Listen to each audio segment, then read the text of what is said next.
a short little break. Every now and then, I feel like I like doing a longer form episode. Really, I had I knew it wasn't going to be a long interview. Uh, this cat named Young I listened to that. and short little 9-10 minute episode. Yeah. But Igor, who was on the Zoom call with me, uh, they're out of New York, and Ilya, he produced that 10-year-old, well, soon to be 9 now, it'll be 10 this month in October. But he produced the record, and right when I saw Ilya's name was going to be, you know how that is in music? Yeah. Like when you see a name, You know it's going to be good. yeah. It's So like, if someone's participating in it, you go, Yeah. we know that's going to yeah, and I saw his name, and they sent me the press kit, and we've got a lot of cool opportunities, like the Cranberries. They're doing a 25-year anniversary of their MTV Unplugged. Yeah, you did a review on it or something, didn't you? I got to write a review on it. Yeah. I got to do some press on it, and Yeah. I'm going to have a Cranberry on the show. And That is there's a couple of songs that when that comes on the radio or like a 90s Spotify playlist, it takes me back to the place and makes me feel so joyous. I was a huge Cranberry head, and so like right when and this is a publicist group that I work with called Raby, and man, they've been so good to me as far as like getting me involved in the Seattle music scene, which I'm a huge fan of. Yeah. So like, I'm a little jealous of you, like with like being able to live in Seattle and like experience it. Like I love hearing the stories about it. I love hearing stories about Portland. Yeah. I'm gonna give you a little tidbit. If you haven't seen this movie, there's a movie called Singles. Singles. It's a 90s movie by Cameron Crowe was the director and writer, I think. And it is. I'm gonna get that to see. I'm listening. It's about an apartment building in Capitol Hill of Seattle, and it is and it follows like some of it's a movie, so there's actors in it and they live in this, but a bunch of the people in the movie that are also actors are the musicians from the Seattle scene. So one of the characters, his backing band is Pearl Jam. It's Eddie Vedder and all of them just playing, and then there's this was done in the 90s, so like Chris Cornell is in there. Alice in Chains is on there, and then there's all these, and it's because the group all keeps going to see music, and that's kind of revolves around the venues. Singles, look it up. I'm sure there's other terrible movies called Singles, but this is it's a really good one, and it reminds me of Seattle.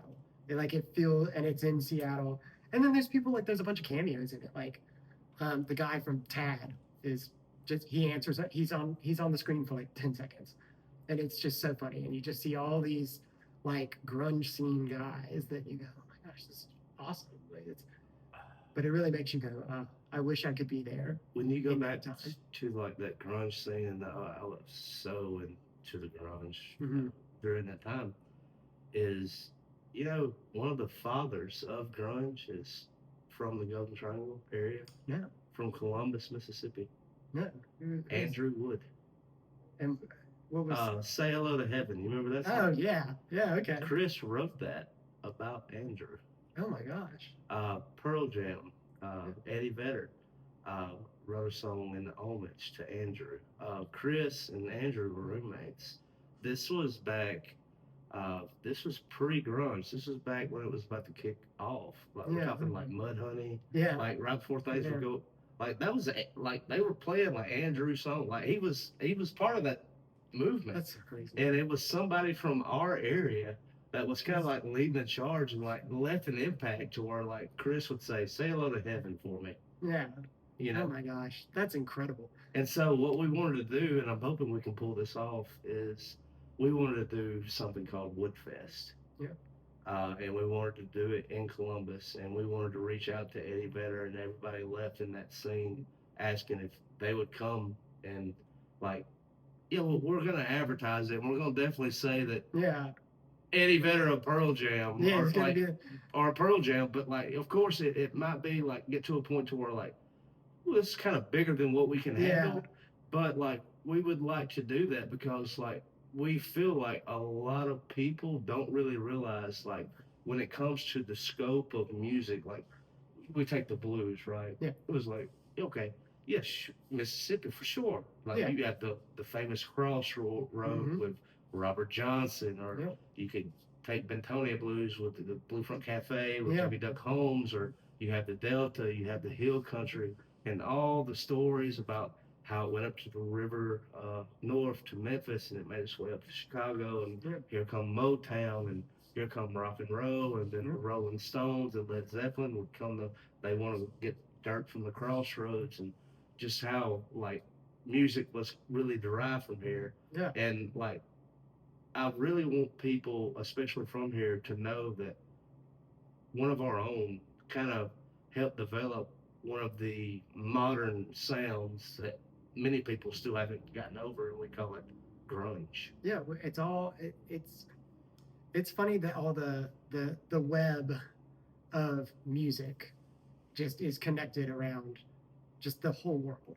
Like every little thing. Like, did you know that this actually came from over here and all this? And yeah, we've in Mississippi has some musicians that are talking about blues. Wasn't Buddy Guy from here? Yes. Or am I just thinking? Okay, yeah, Yeah. Buddy Guy, BB King. You Yeah, know, BB was. we Elvis, obviously very famously. Rockabilly. Yeah. It's just shocking to have all that. I'm gonna bring him up. Jimmy Buffett. Yeah. Like we got pretty much any genre that you think of. There's probably Take our probably some famous person. Columbus from has it. Tennessee Williams. Yeah. Leland, Mississippi has Jim Henson Yes. with the Muppets. Who also in his own right, amazing musician. Yeah. Or you got could killer songwriter. you Jim can take Henson. it over to Kosciuszko. You had Oprah. You know, Yeah. you Oh can my take gosh, it yeah. to Ground Zero over in was it Clarksdale? Yeah. Who do you have? Morgan Morgan Freeman. Freeman. Yeah. Yeah. You know, it's just phenomenal. And I'll say this, and I'm incredibly proud of the state of Alabama. You Yeah. know, and it comes to the north, when it comes to muscle shows, Florence, Huntsville, or central when it comes to Birmingham, Tuscaloosa, or south, Auburn, Opelika to Gulf Shores or Mobile, that whole area.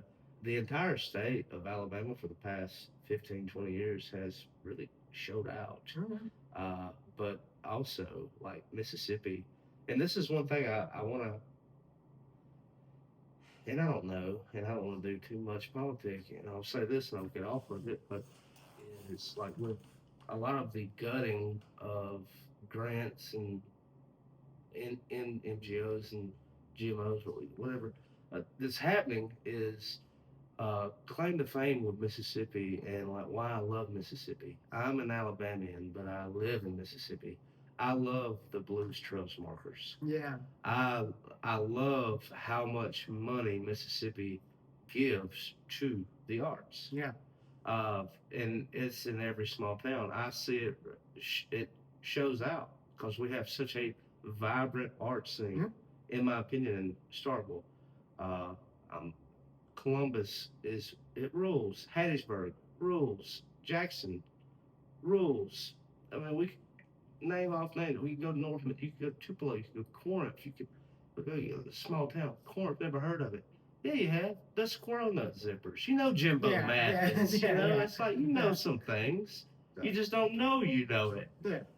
But man, like Mississippi does a good job of like loving on the arts. Yeah. And Alabama, as much good as they're putting out, is like you're not really like behind it. Like Yeah. you really need to like What get was it? behind it a little bit. Like The- football's great, but like you heard of this? We got good music.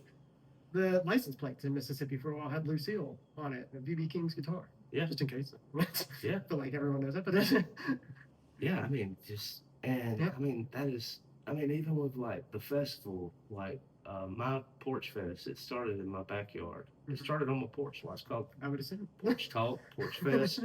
Then we moved it over to Mississippi, and I started a nonprofit to where I can write grants. Dude, the grant opportunities in Mississippi when you're doing arts is just unbelievable. Yeah. And once you dial in to the art scene in Mississippi, it just seems like the entire state opens up. And here's something else: if you're a Mississippian out there and you're an artist, and maybe you really haven't kind of found your way yet, is there are just get online, and like, it might seem scammy or it might not feel real.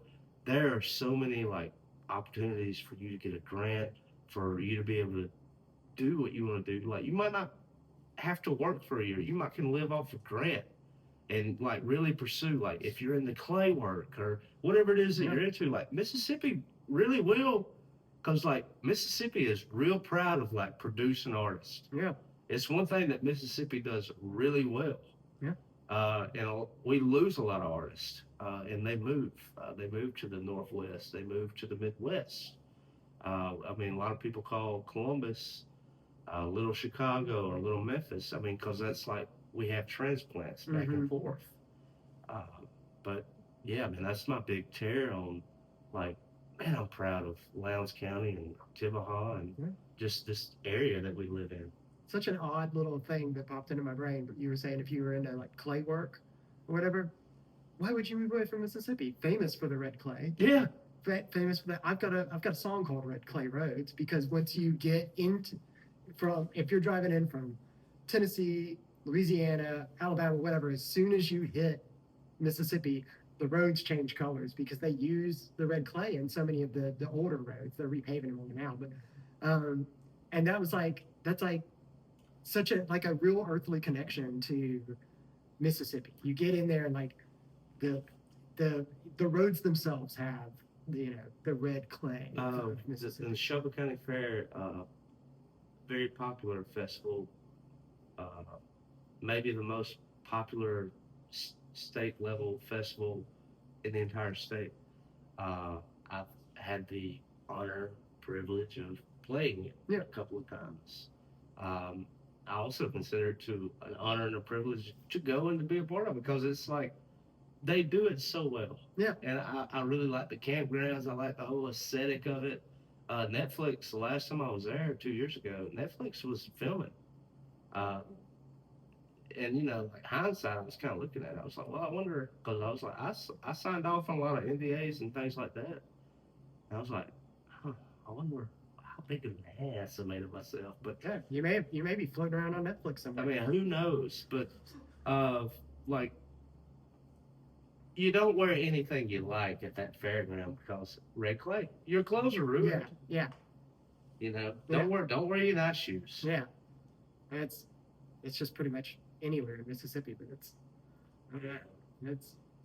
But I mean, with the show and just like, young MP or some opportunities coming up is, I mean, I don't want to take anything for granted. Like here, even having the store or the opportunities that we have here, I don't want to snuff anything. I'm a musician. I care about musicians. I want to change the entire culture, and I want to be good at this area. And like, I really want to change the mindset, because I mean, you've probably been a part of talks like this in the past. Is in Neshoba County, they do it. They have a musicians guild. Yeah. They have a chapter, and everybody in that, and this goes just to protect ourselves. This is the amount of money that we're willing to be paid to take the gig, and here's the amount of time we're willing to give. If these expectations are not met, nobody in the guild moves. Nobody gets it. But that's real cool, because y'all are caliber musicians. Y'all are original musicians. But what happens, and this is what kind of changes a scene and can make or break it, is there's always somebody willing to scoop in there, play a 4-hour show for an hour, and play 4 hours of covers for $100. Yeah. And so everything that you've been working on, and you can't control that guy. Yeah. He's not a part of the guild, nor does he care about the guild. Yeah. And so it's like, well, it's a reverse auction situation. What musician can I get in here? Yeah.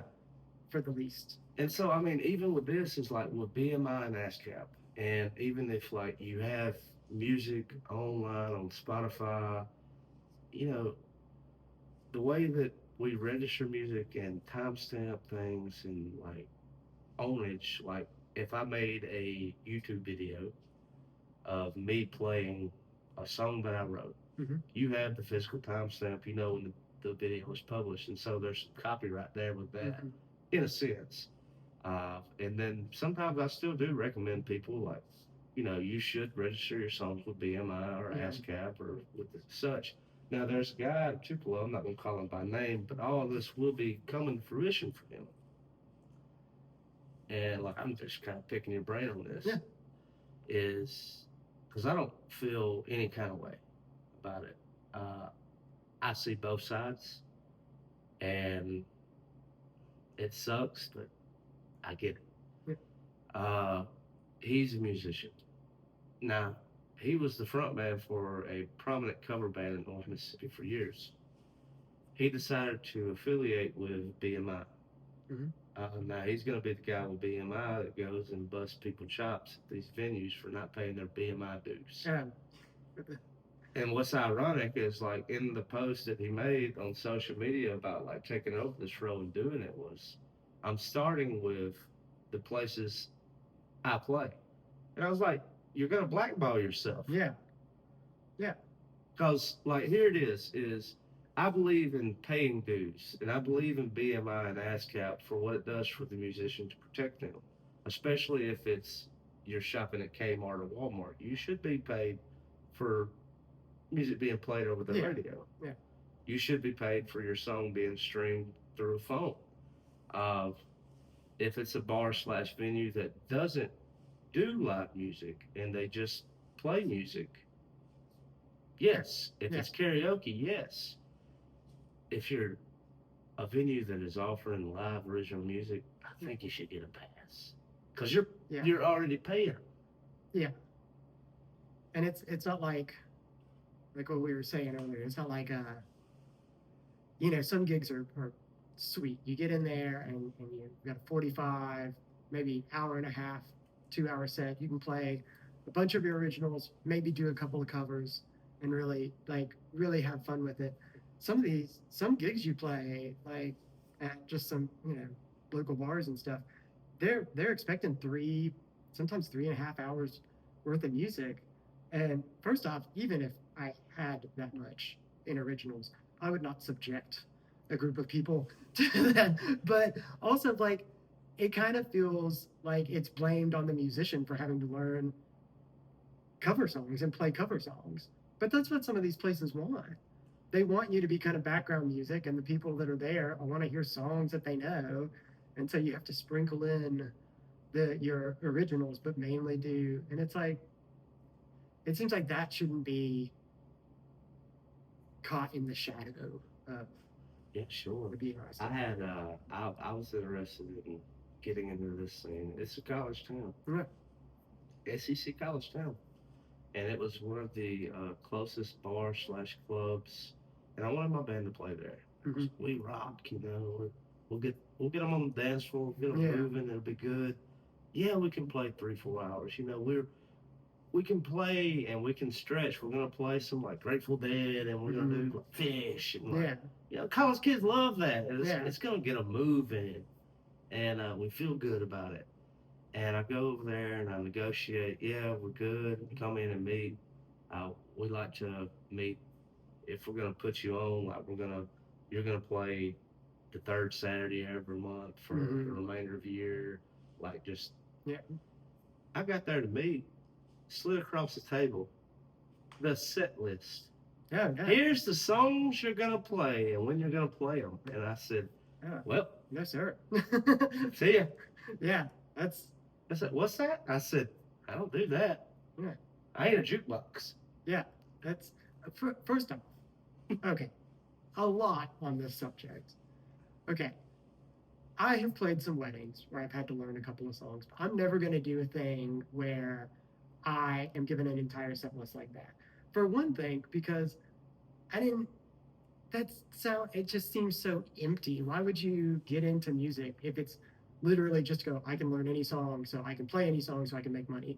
I don't want that. I want to play the songs I want to play.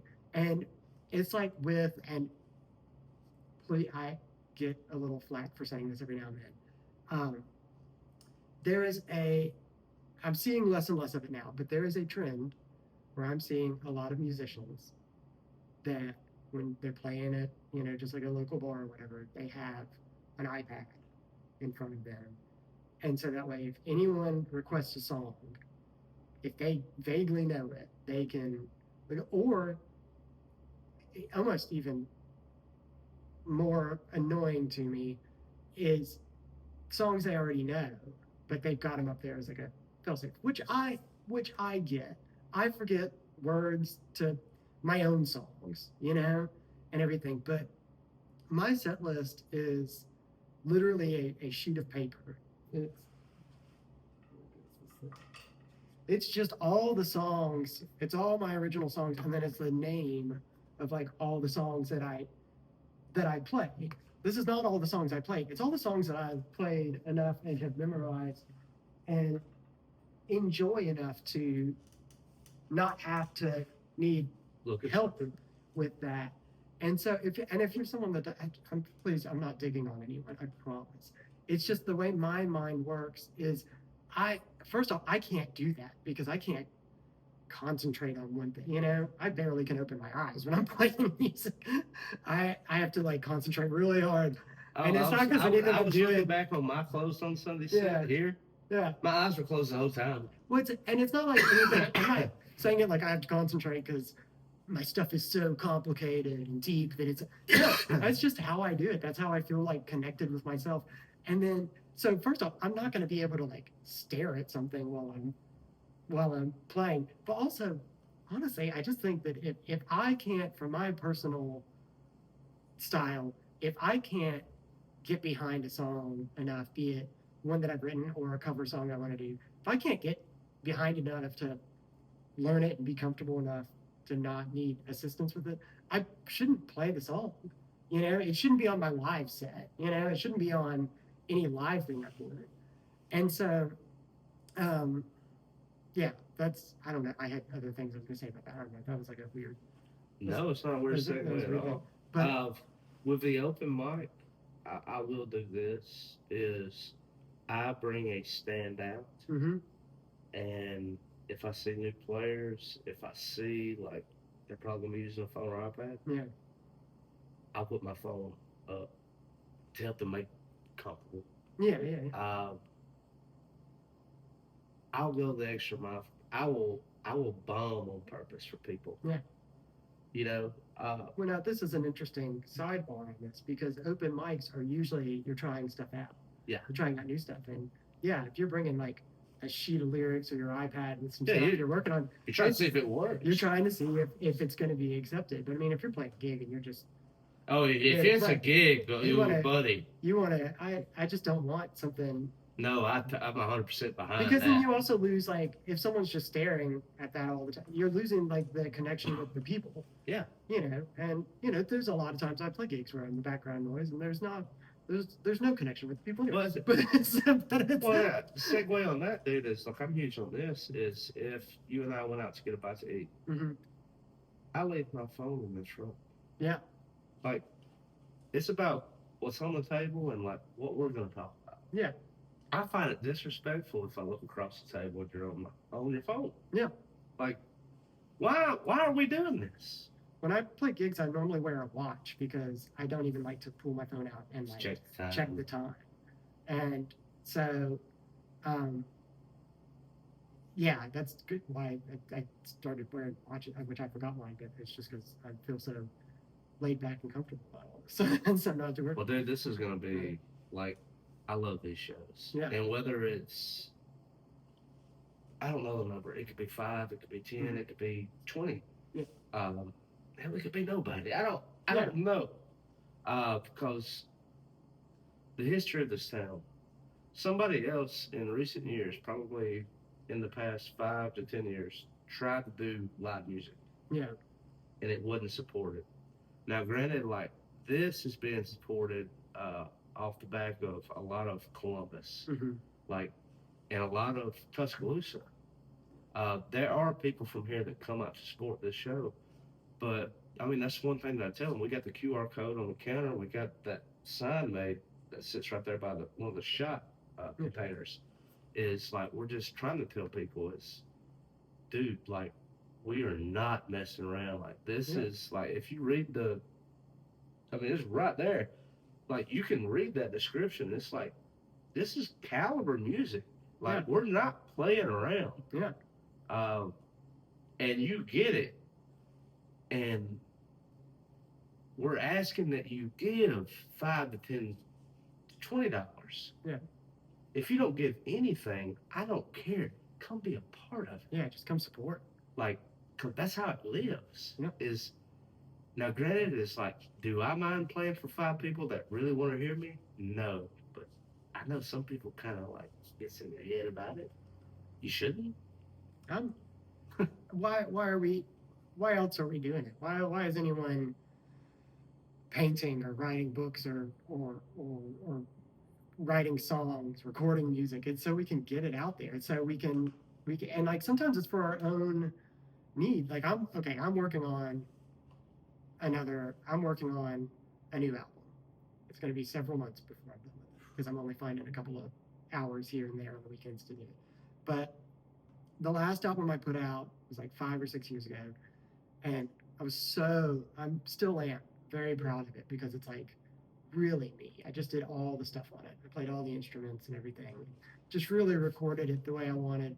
And the songs are like every one was like a song that I was like, what I was going for this song, I am happy about it. And then once I got it out, I maybe posted about it on a few social pipes here and there, but I really didn't push it on anyone, and I just because a lot of it's for me, but I also want to record things so that it's out the there. latest things from your art room, and like I'll back you up on that. You don't push anything. The main reason I knew about it is because like I follow you and like I have your Yeah. page like turned on notification to where I get a ding. Yeah, I appreciate It's it. like when you post because I like it when it's live from the art room. Yeah. That's the best Johnny. Yeah. And I knew I was gonna get that today. By the way, I appreciate that. Well, I love that, but it's like you, and I record every now and then because there's just it's not a I'm gonna, it's therapeutic for me to do that, but there's always something in the back of my mind. I would be happy just sitting in my bedroom playing, but it is fun to go do live stuff. It's fun to record, and you want not your stamp on the world like this is going to be an album that changes the face of music, which it is not. But I write songs based on a lot of different emotions that I've had and my thoughts on things and my views on the world. And you know what? If I have recorded one and like 60 years from now I'm dead and gone, and some kid finds just stumbles upon, if Spotify is still a thing or whatever, iTunes or whatever, one of my songs and goes, man, this is I needed to hear this. And it's like that's the most amazing thought to me.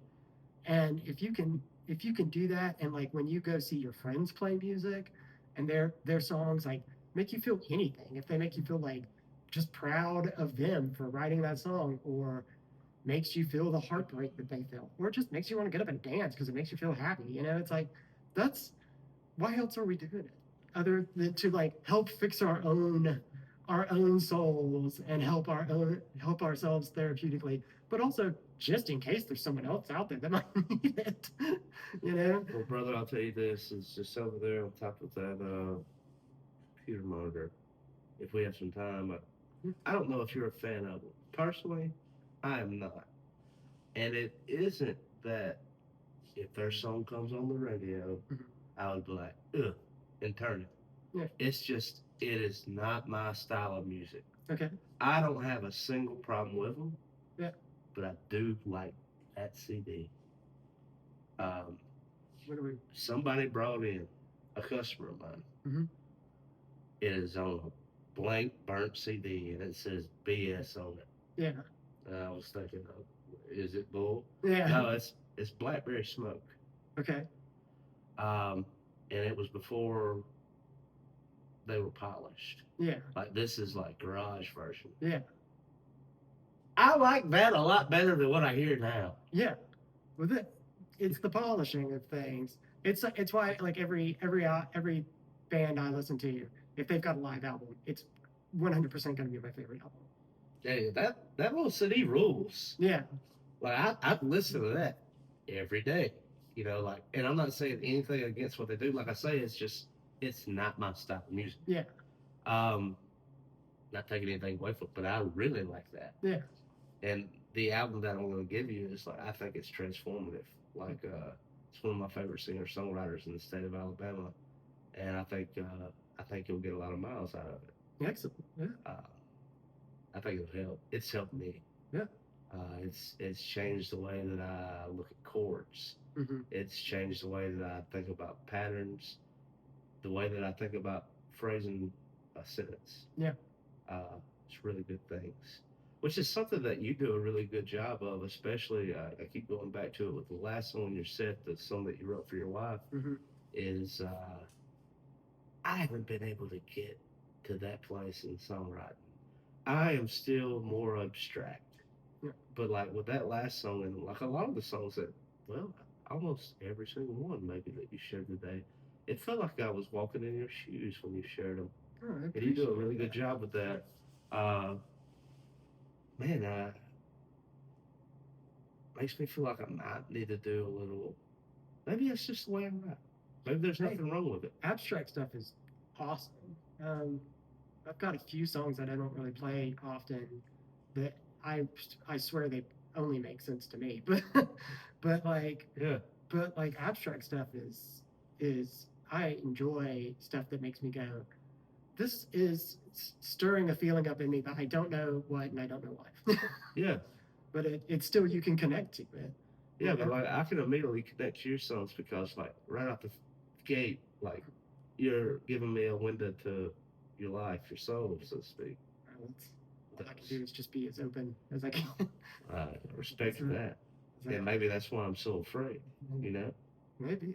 Maybe that's why I'm so abstract. Well, now on the recent episode you did of this where you were playing the music, I enjoyed all those songs, and you would say things in those, and I'd be like, yeah, that's right.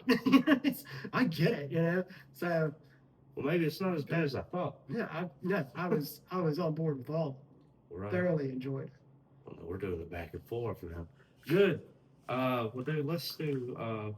Well, why the doubt? You gotta come back on sometime. I will. But I feel like we need to have a little downtime for. There's some people showing up. Yeah. 3 questions. We'll walk it out. If anybody was interested in following your artwork, your music, where's the best place to do that? Is it Instagram, or where would you like them to go? I would say Instagram. If you're looking for some videos, I post stuff on Instagram. I've got a YouTube channel, Jonny Hollis Music. It's all one word. And then you can look up Jonny Hollis on Instagram. I spell my name Jonny. There's another Jonny Hollis out there with an H in his name, and so it tries to autocorrect to that often because that's the most common way to spell it. But Jonny. If you look me up on Instagram, if you search for Jonny Hollis, you'll probably find it. But my handle is Happy Life of Jonny Hollis with an underscore in between each word for the space. But if you look that up, I'm always posting on my stories. I'm trying to get better at stories, trying to get better at posting on my stories. But I'm always posting things about my visual art that I'm doing. I'll post videos up there and like pictures, updates of me doing recordings or, posters for my upcoming gigs, things like that. That's probably the best way to find me. You can find me on Facebook too, but I just basically anything I put on Instagram just transfers over that. So that's where I would go. Used to have a website, kind of got tangled. Now it's not up anymore, but Instagram seems to be enough for me. And then I'm trying to get better about doing YouTube more frequently. but that's where you can find. And then music wise, if you want to listen, I'm on, you know, I think Amazon probably still has some of my. It's CD Baby probably still has some of my like actual hard copy CDs, but everyone's streaming now, so I'm on all the streaming stuff. I'm on Spotify and I'm on iTunes and Apple Music and all that stuff. And the distribution the distribution people that I use are really good because I'm on stuff that I didn't know existed and I didn't know existed anymore. Tell me about I'm it. on Napster. I didn't know Napster was still That available. goes around. And then I was on iHeartRadio. I got a little financial kickback from being on Tidal, which I think is I thought Jay-Z's. Well, I thought that was long gone, back in the aughts. I know. I thought This it was was a a few failed- months ago. I don't know I what. thought it was a failed venture. I got like $6 from them. There you It go. says something happened on there. I don't know. But so yeah, just look me up again. It's just Jonny and then Hollis, Hollis. And I've got a couple of albums out. There's like 3 of them out right now. One's I wrote when I was like 18, so it's very young pup stuff. One is just kind of fun acoustic stuff that we recorded basically at a house, and so it's not like super produced. There's a few songs on there that I really like, but it was basically us being goofy. My last one, A World Dissolved, which I put out like 5 years ago, I think is, if you want to get to the heart of how I kind of view the world, that's a good one. And soon I'll have another. Hopefully at the beginning of next year I'll have one that is a work in progress. Very cool. Second question I have for you is I had the opportunity to do this once, and it's weird. It's cool. If you had the opportunity to invite all your friends over, make dinner, and you was going to bring a singer-songwriter into your home, and you were going to do a house show, who would it be? Oh man. Who would you show your friends to? Or who would you show your friends? This is such a tough one because I would really want to play there are a few to the crowd. So the first thing I thought of would be Ben Quiller. Big fan of his.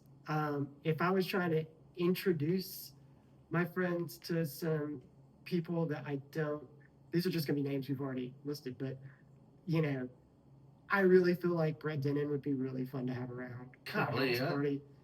There's a new guy. He's not new. He's been playing music for so long. He's like my age. He's been killing it. He's got a bunch of albums out, but he's just released a new album, The Iron. That is just killing me by how good the songwriting is. And his like you said, wordage. He's like just he's so great. But if you haven't been listening to Brian Dunn, he's got an album out called Clams Casino, and just every song on that is great. Butch Walker. If I could just apologize to the neighbors beforehand and let them know I was going to get loud and could get Butch Walker and the Black Widows up in the house, I would thoroughly enjoy that. Their album, The Spade, is front to back. It's not a super long album. It is maybe 10 songs. It makes me happy. It's such a good one. It'd probably be them, or like some of the other people we listen to. Yeah, I would get Ben Gibbard to come and play an acoustic set, and I feel like some of the people, they would listen, but I would be just weeping sitting on the couch watching him. I'd just be I'd probably be the one really zoned in on him. But yeah, just people like that. I feel like you've been a go-getter, and I feel like you're not afraid of taking chances. You're not afraid to move. I value that. For maybe somebody struggling, whether they're artistic or not, maybe they need to move. What advice would you give them? Believe in yourself.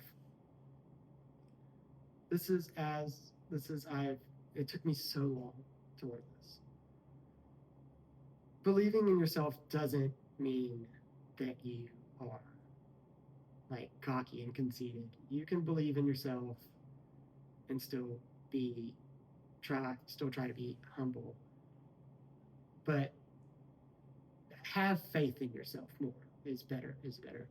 If you've got something that you feel like you can produce, you know, whatever type of art it is, even if it's just not an art form, maybe it's just someone that you really want to talk to and you just haven't worked up the courage to talk to them.